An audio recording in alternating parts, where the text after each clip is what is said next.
I think it's pretty commonly known that technology is evolving very quickly in almost every industry, and the music industry is no exception to this. In the last decade or so, technology has evolved so much that it's become very affordable to jump right into music production, either as just a hobby or a full-blown profession.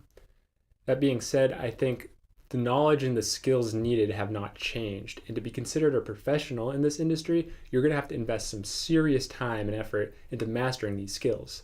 I mean, there's so much to learn: concepts, workflow, keeping up with technology, even learning how to communicate with your clients and promoting their creativity becomes crucial to producing your best work. So in this video, I want to talk to those curious about starting music production and give you my opinion on the 5 most important things to understand when starting off. So let's get into it.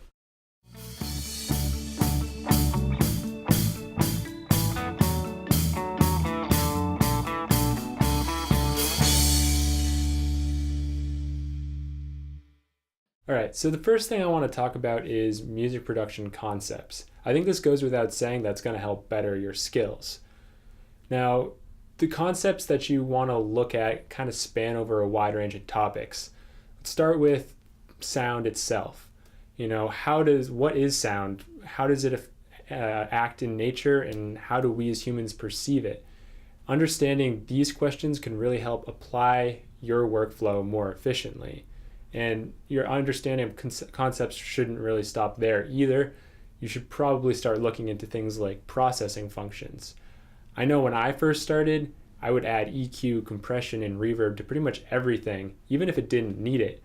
And understanding what these processors are, how you use them, and why you use them can really make a world of difference in your productions. Now, if you're looking for a place to learn about these processors, I've made a bunch of videos on pretty much the main processing functions on my channel, so go check those out if you're ready to learn about that. Now, I'm also a big advocate of doing what sounds best, and I understand that sometimes this conceptual knowledge can kind of get in the way and make you overthink these things. And that being said, I think your priority should always be doing what sounds best to you. However, I truly do believe that if you keep this conceptual knowledge in the background, it will really help you get to this point of making these great sounding elements that much more efficiently. Tip number 2, finding your digital audio workstation and getting good at it. Your DAW is like your language. Sure, you can be bilingual. Sure, you can learn multiple DAWs. However, you'll find that you can't always be putting several thousands of hours into each workstation that you pick up. That being said, you should find one that fits your workflow and fits your style of music production. Find that it goes a long way. My example is I use Pro Tools. My main gig is that I record and mix live music.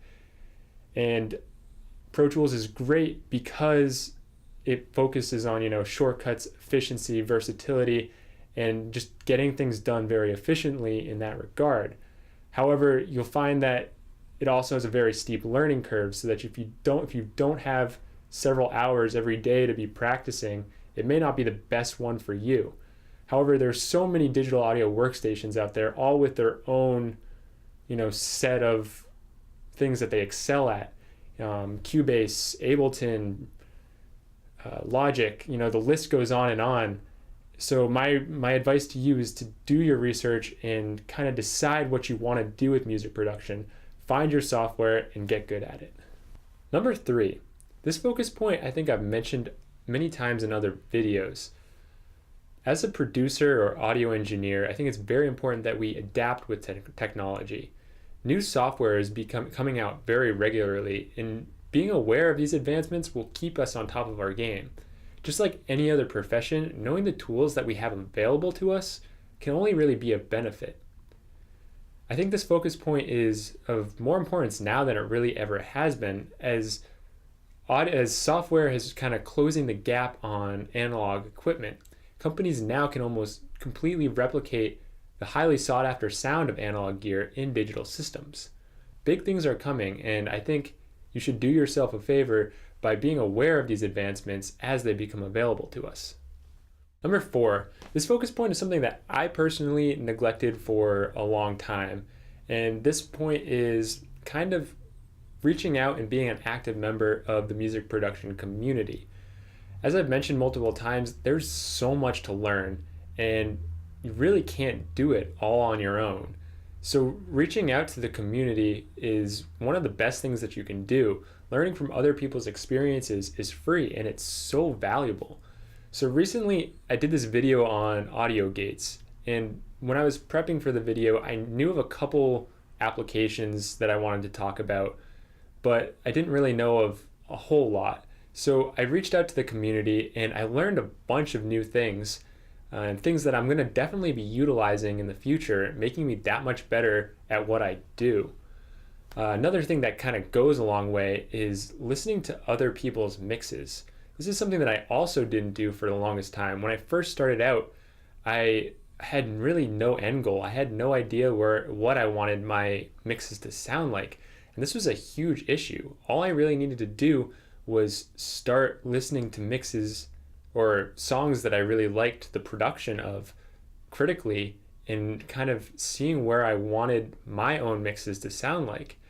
This is honestly a great community, and I think anybody should really just reach out and see what other people have to offer. Most of the time, more often than not, people are willing to share their experiences with you. So definitely try and take advantage of that as much as possible. All right, so the last thing I want to talk to you about is social presentation. You may think to yourself, oh, that doesn't really have all that much to do with music production, but hear me out. Understanding how to talk to people in this industry is probably one of the most critical and most important things to getting the best product that you can. If you're recording an artist, you really need to be able to read the environment so that the artist feels comfortable. Do you think that artist is going to give you his or her best performance if they feel nervous or frustrated? You may find yourself even needing to coach an artist through a performance. And personally, this is one of the hardest things that I've had to do within this whole skill set, because one technique may work great for one person, but may be a complete failure for the next. So as weird as it sounds, being socially aware of your environment is a huge part of this profession, and you should definitely give it some thought. All right, everyone. So those are my 5 focus points for those looking to get started in music production.